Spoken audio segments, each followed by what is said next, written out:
Putin has again put forward unrealistic ultimatums, and Trump will not dare to strike Iran.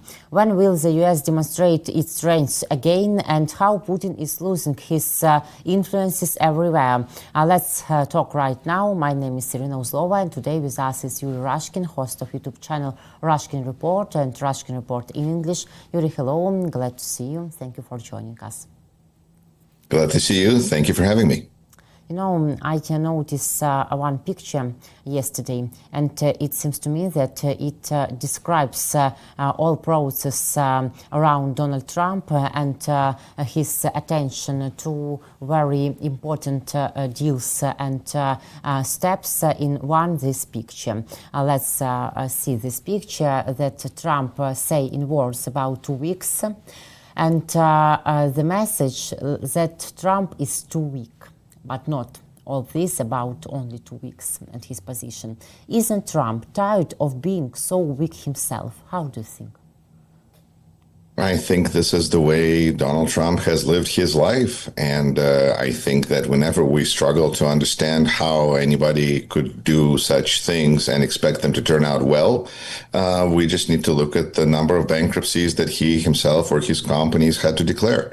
I think this is a man without a strategic vision, who's incapable of a strategic vision, who is capable of realizing that he doesn't have all the answers and hopes that within a unit of measurement of 2 weeks, he will have some answers and situation will progress without him doing anything, so that he could either claim credit for it or say he had nothing to do with it, depending on what happens. Which will, I mean, it's a very base kind of a childish way of looking at things, but is perfectly understandable. And the consequences that come from it are, if it's a business, unpleasant because there's people losing jobs and so on. But when we're speaking on the level of a nation, a state, United States, and the world, we're looking at a catastrophe of absolutely global scale, because when United States looks at its obligations and in relations with other countries in 2-week terms,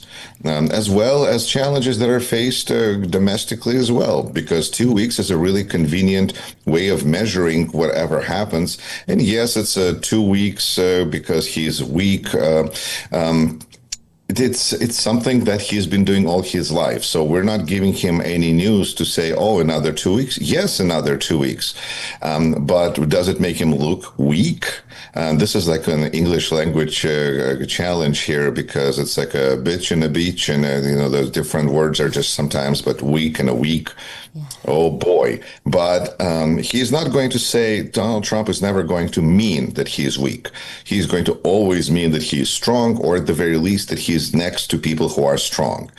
He wants to be next to strong men, to Putin, to Kim Jong-un, to Xi Jinping. We're like building a deck of cards out of all these strong men. There used to be a deck of cards like that, I think, in Iraq war, where all the Saddam Hussein's generals and everybody that needed to be caught, they were put on a deck of cards that was issued. So this could be like a deck of cards of authoritarians. Hopefully we won't have quite as many, but we're starting to build a deck.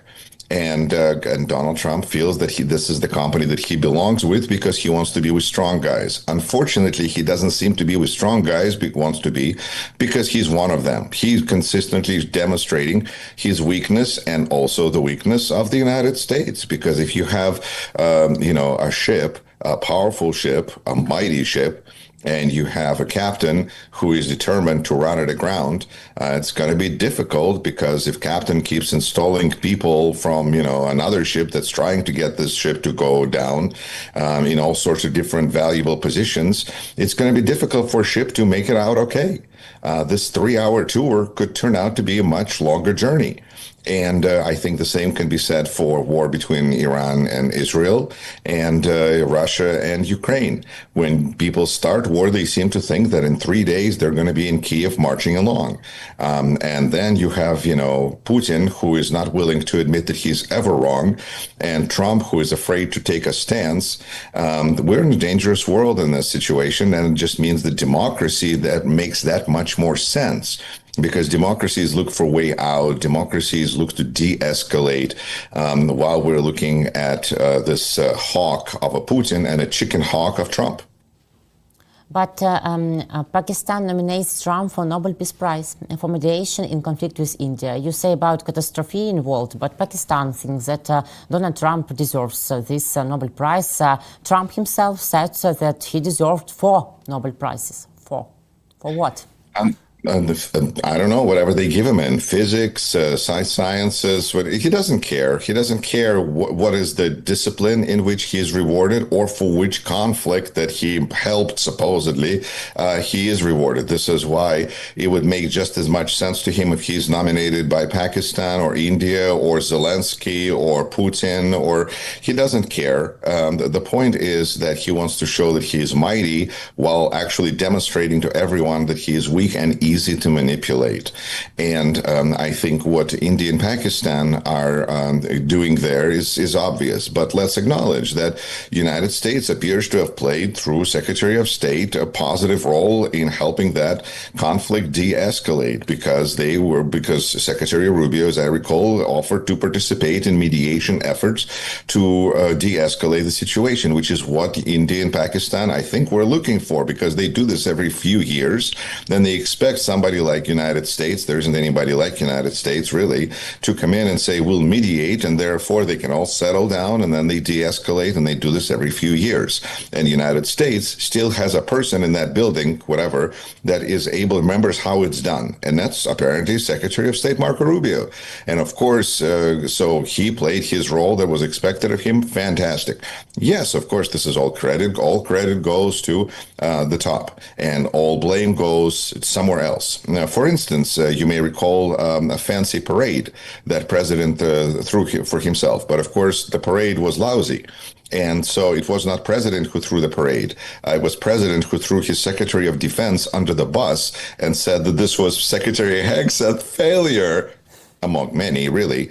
And it's now interesting to see how United States is making decisions, because we see that Secretary Hegseth and Director Gabbard have been supposedly frozen out of the decision-making process about Iran, because Hegseth, I think, failed the parade, and Gabbard keeps telling Kremlin talking points, because that's all she seems to know, and that is that Iran is no danger. Iran is years away from achieving their nuclear goals. So she doesn't fit into this mold, and she's been frozen out as well. So, you know, even Kremlin assets have to match Trump's rhetoric. It's amazing. And so, because he already twice said that he doesn't care what she says about, whatever, Iran, because he's got his own opinion. Remember, he is the stable genius.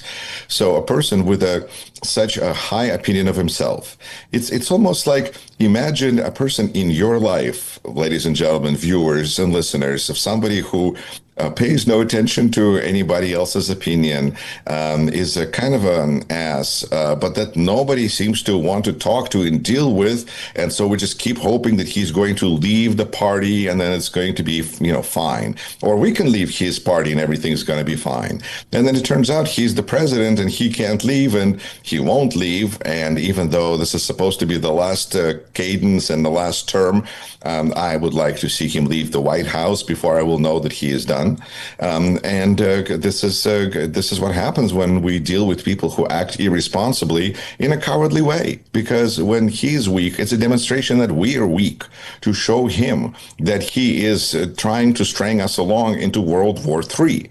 And if we are too weak as people, as voters, as leaders, to tell Donald Trump, stop, then he's going to do what he's always done, do whatever he feels like, and preferably what Putin tells him to, because Putin's been his guiding star, clearly, for generations, I don't know, for decades. It is particularly interesting that the story that's blowing up right now in the Russian info space is about Serhio Gore, who is the person in charge of HR at the White House and was born in Malta or somewhere that he says is not Russia. Of course, Soviet Union of Soviet Socialist Republics was not technically Russia, so he was born technically in USSR, so he can say that he was not born in Russia. Really works well for rhetoric purposes, but that's a big scandal that's blowing up right now, because, Ukrainians and Russians could not believe that American president could be a Russian asset. But the more stories start to come out that say that people around him, people that are hiring people, putting them in different positions, are actually, have just direct Russian background, that seems to fit with the mold. And so whether he is weak, whether he is inept, whether he is corrupt, or whether he's a Russian asset, either way, this is all making the United States look absolutely terrible. And I feel that we as voters, those that voted against Donald Trump, have a little bit less to bear responsibility, because I feel like we did what we could. But the responsibility for what Trump does really lies on people that voted for Trump and people who didn't come to the vote. But Yuri, we heard this week unusual for Trump statement that he doesn't need Putin as negotiator in Iran-Israel war. Maybe does Trump really no longer need Putin in this role, or it's only on worse? Irina, I think what's important to acknowledge is the pattern of behavior and how Trump responds to different, the same stimuli, but from different countries. So when Iran is tagging him along, that's one thing. When Russia tags him along in negotiations, that's another thing. And it's amazing, because both times you have countries that go tagging Trump along works. Okay, so let's do it. And in one case, you only have Ukraine that is defending and fighting for its survival and sovereignty and integrity and democracy as a victim of this aggression, and therefore we have one response. And then the other case, we have Israel, who is a much stronger country, clearly militarily, than Iran, and is able to, as I say, polish it off. But there's a more appropriate military term to say that Israel is destroying a huge list of targets, and is demilitarizing Iran almost in the way that Putin wishes he could have demilitarized Ukraine. But Israel was able to accomplish air superiority and air dominance over Tehran in 2 days, and that's something that Putin has not been able to do. But if you have this kind of aggression coming from Russia, and it's tagging along is coming from Russia, which is a strong country, then that's acceptable. But if you have tagging along from a weak country, which is how Iran is being perceived, then it doesn't really matter. Then I guess our patience is wearing thin, and we're just not impressed. On the other hand, if you have a president who's been termed taco in order so that other people could make money off of his pattern of behavior, then you can predictably presume that with sufficient pressure, he will back off from that threat as well. And that's where it's been really interesting to watch Tucker Carlson and Ted Cruz duking it out in an interview that just blew up the English language space. Because there you have Donald Trump, Ted Cruz, who's saying, I'm the biggest fan of Israel. And Tucker Carlson representing the Kremlin mafia. And he is explaining, like, what do you mean you're for Israel? What about, our national interests, and how is this helping us? And why are you trying to drag us into wars? So all of a sudden, I have all my middle of political spectrum and to the left people going, wow, I had no idea that I agreed with Tucker Carlson so much. What's going on? And I have to explain that's because you just got stuck on Russian propaganda. Because if you're feeling that Tucker Carlson makes good points, you might as well watch Russian TV, because that's what he's saying. He's explaining to America why America sucks. For instance, saying things like, after Cold War was won, and what did America do to help Russia recover? What are you talking about? So all of those things that, and then really, as Tucker, I feel like crown piece, masterpiece to say that, look what America has accomplished since it defeated Soviet Union. Is this really worth it? Look at all this crime. Look at all these horrible things. And I'm going, how much further we would be if there was no Republican Party and Russia? Wow. Democracy would be thriving. That's what this is reminding me about. Like, whenever Russia reminds us of all the things that didn't happen since 88 or 89 or 90 or whatever, 91 that the USSR officially collapsed, it's just ridiculous. But that's Tucker Carlson. And that's what people in the middle and the left of United States believe as well, because they feel that the United States has made a lot of missteps. And so when you have somebody pointing those things out, it really lands again on easy, on ready ears. So we have a situation where different info spaces are blowing up for different reasons. But either way, we're looking into a very unstable situation. That's what Donald Trump represents, is chaos. And it's just a chaos for different reasons to different publics. But nonetheless, it's one big chaos that is not good for Israel. It's not good for anybody. U.S. Special Representative Kellogg arrived in Belarus and met with the country's self-proclaimed President Alexander Lukashenko. This was reported by the Belarusian state news agency Belta on Saturday. The agenda of Lukashenko and Kellogg's talks included international issues and the overall situation in the world, regional issues and Belarusian-American relations, Belta reports. We see this video of the meeting published by Belta and shows like Lukashenko hugging Kellogg.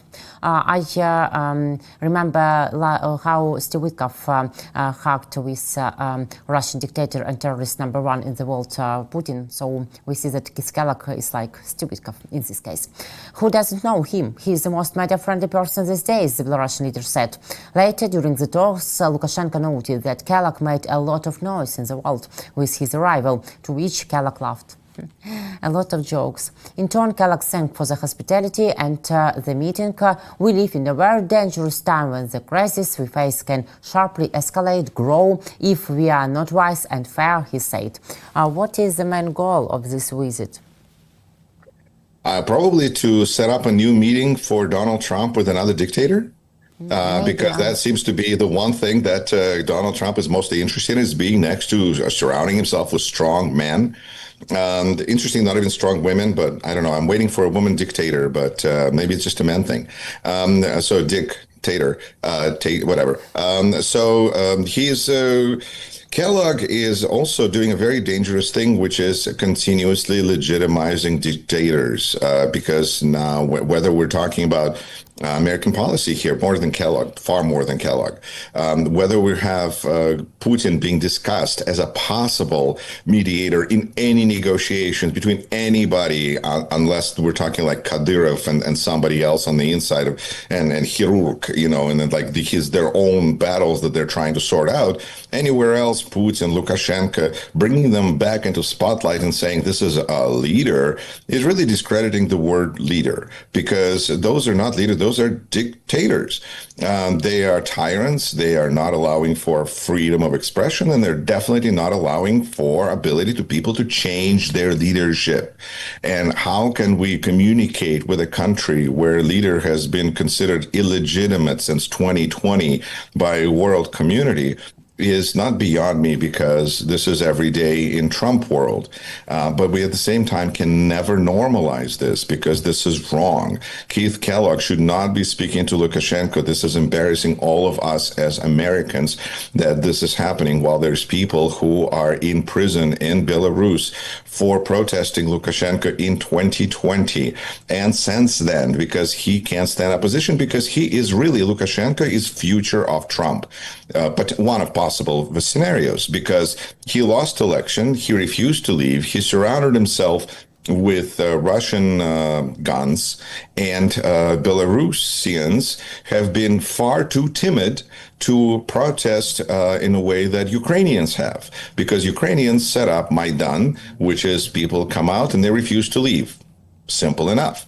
Belarusians have become famous in their 2020 protests because they would take off their slippers before getting on a bench to protest. That's how caring these people are. I mean, it's amazing. It's beautiful. It's admirable. But it doesn't do enough to change a dictator who is willing to resort to violence, who is willing to resort to foreign interference in order to maintain his hold on power. So that's one of possible scenarios for the United States, and one of the things that Belarusians and Ukrainians frequently remind me, because they say, without Maidan, you're not going to solve this problem.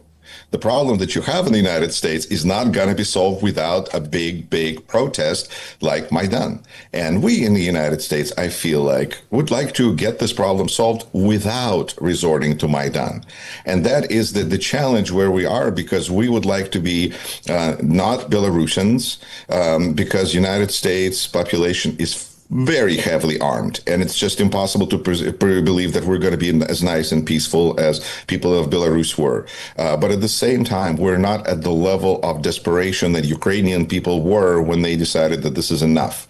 And we're not at that level of this is enough, apparently, where we're not willing, we're willing to come out 10 million plus on city streets, 2,000 protests all over the United States. I was in one in Milwaukee, and that's beautiful, but it's not enough. It's not Maidan, and Donald Trump is not going to change his policy because of it. But this is what society needs. This is what culture needs in order to grow, to mature, to develop to a state where we're going to be, in a way, a little bit less naive and less, less Americans that people used to know, and more Americans of the future, more people that need to take care of business at home, as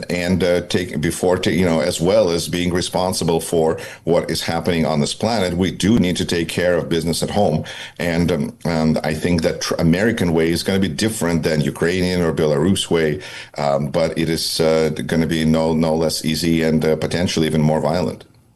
And we have 2 minutes. Yuri, Russian dictator Putin made a big show for Donald Trump, according to assessing of our President Vladimir Zelensky. In such way, he commented Putin's speech on their Petersburg International, but there were no big leaders from whole the world there, only like daughters of Vladimir Putin.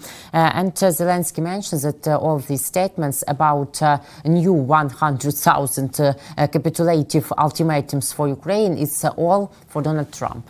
And Donald Trump and everybody in the world should take pressure against Russian dictator. But does Donald Trump understand that Putin only wants to prolong his war, and maybe he likes this show and doesn't want to make any pressure against Putin?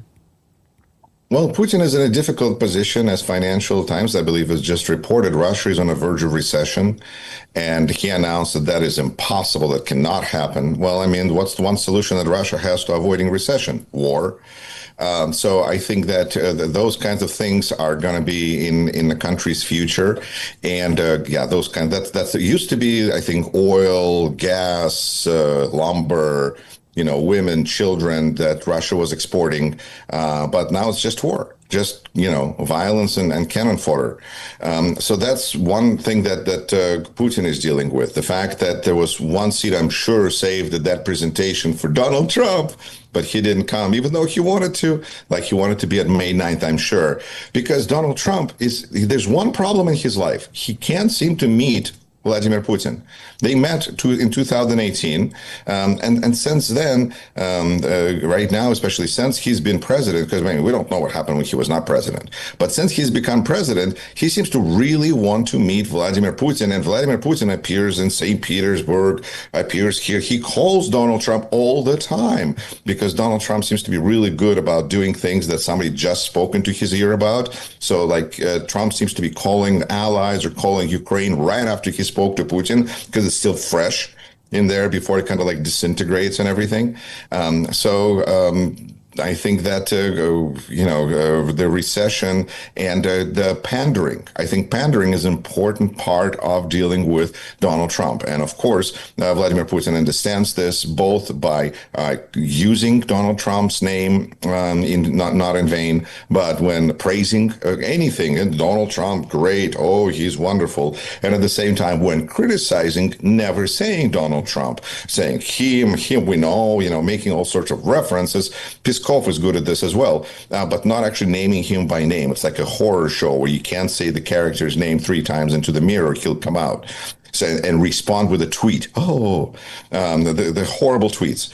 So I think that Putin is in a bad situation, and he knows how to pander to Trump. But I think Ukraine should use this as well. I think that Ukraine should announce that every time a Russian rocket strikes Ukraine, it has hit another Trump building.